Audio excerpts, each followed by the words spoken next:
ชายเพิ่นมาอยากครับอันเกี่ยวกับอันพ่อเพิ่นนี่มันเป็นการนำอดีตสมาชิกพรรคเป็นนายบ้านในอยากครับเราประวัติเพิ่นเนี่ยที่เนี่ยก็ต้องเลยเครียดมาบ่น้องจะพูดเลยเรื่องประวัติเครียดมาเลยเกียรติประวัติมาเครียดมาบ่น้องแต่เครียดมาจากหมู่เราแต่ว่าสันแต่ว่าถามกันเนาะเกียรติประวัติ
ไทยเมืองพะรวงใหญ่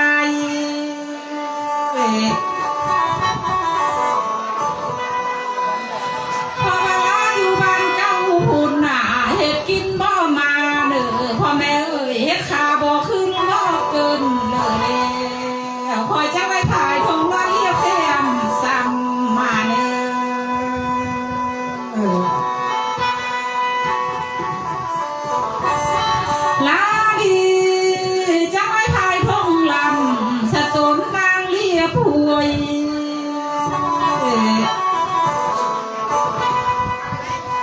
ลากระเฮียรวยน้ำหน่วยสมาป้องสำเรือพี่แล้วนอกจากลูกแต่นำสภาพพันห้างเลี้ยงมาเนื้อ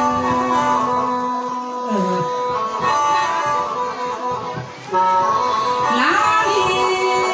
จะไม่ลูกแต่เขียมเสียหัวพันจังเต่าเด้อพ่อแม่เอ้ยคอยจะมาเข้าดูดังกำไพ่เยี่ยมจันเทีย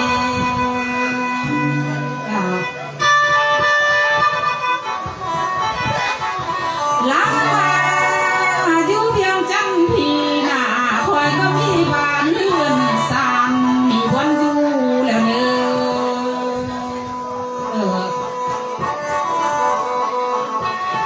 ไล่บังวันอยู่นองหน้าประเชืองนี่แม่นบ้านโนนสาน้องเสื่อมนั่นแหละ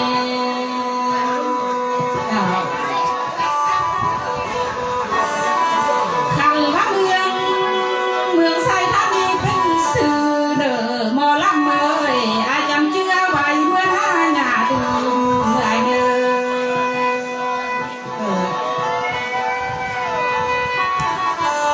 ไล่บ้าแต่มีเมื่อหน้าพอแม่ร่วมทางเลยเพอไล่เมื่อทางนั้นเมื่อยังเสาจังแวะกินง่ายมันค่อยเนื้อ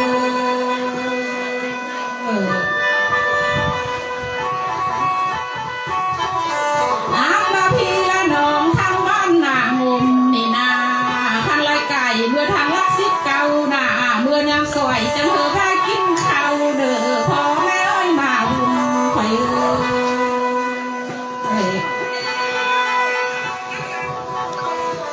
ลือรักเวอเพื่อนำหน้าหากไล่เต้ายามคำหน้าพี่และน้องจังแวะนวลจางเลยเด้อ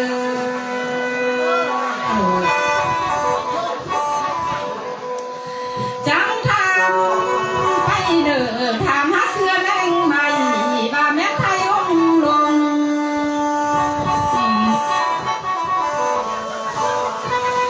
ไหลว่าเขาบ้านโนนสาดนั่นนาถามหาเสื้อปังคงเด้อต้นน้องเอิ้นซื้อห่มคำพ่อแม่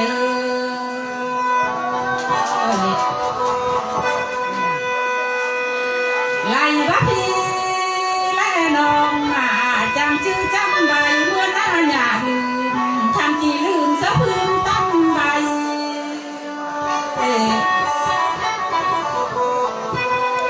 พ่อแม่รวม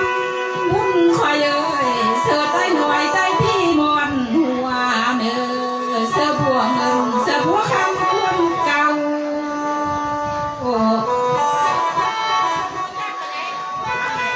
หลายละหมอลำค่อยเบาหน้าพี่และน้องจังชื่อจำเอาพ่อแม่เอ้ยมาทางค่อย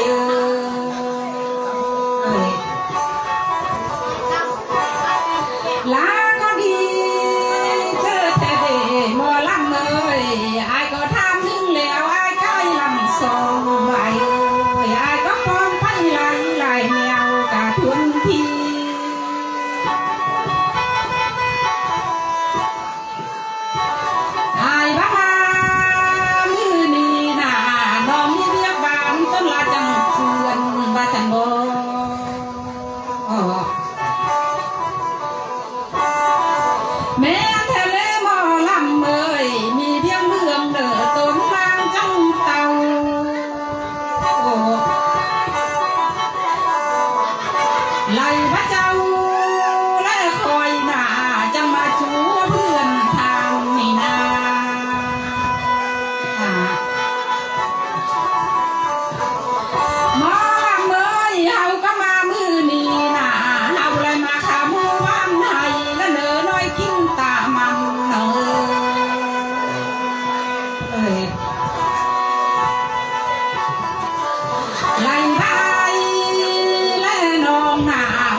แต่ว่าทางไปลาหน้าเพิ่นพันยามบ่ฮอดบ่ถึงเด้อ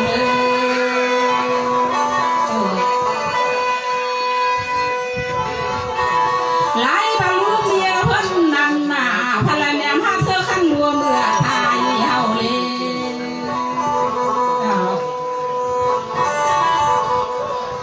หลายบรรลุเพิ่นลูกชายเพิ่นน่ะแนมหาเสื้อคันลายเขาเมื่อป้องหลายว่าคันหาซองเมื่อป้องโมลำเฮาเด้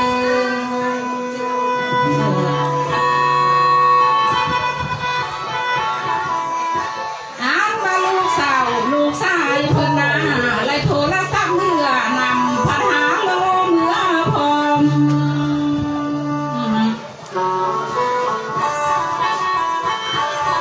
ขอคำวอนเอ้ยไล่บ้านลูกไล่เต่ากับเล่าเมียแพงเจ้านาจำว่าเธอพิมพ์ว่าลำดูมาขับสวงกองทานเจ้าเล่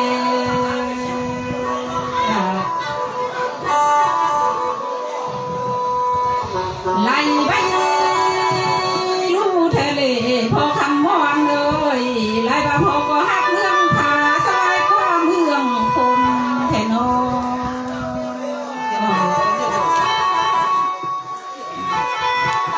ขอคำวอนเลยไล่ไว้ต้นพอเดพอก็หักเมืองบนไหลกว่าเมืองลุง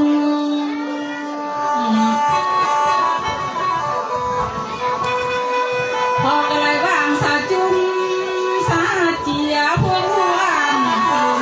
เมื่ออยู่สะบันพงแล้วพอนไล่บ้ามามือนี้หน้าพอแล้วรวมทางไฟคำสิบ่าความทุกข์นี้มีมือเลื่อมมาเสียเลย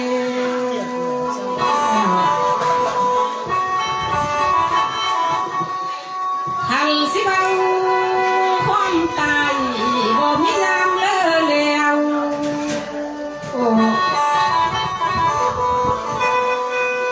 น้ำมาเกิดกาเจ็บตายนี่นา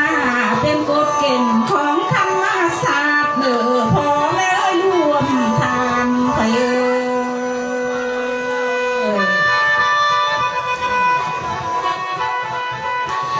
เพื่อกาสิวิคนเอานี่บ่มี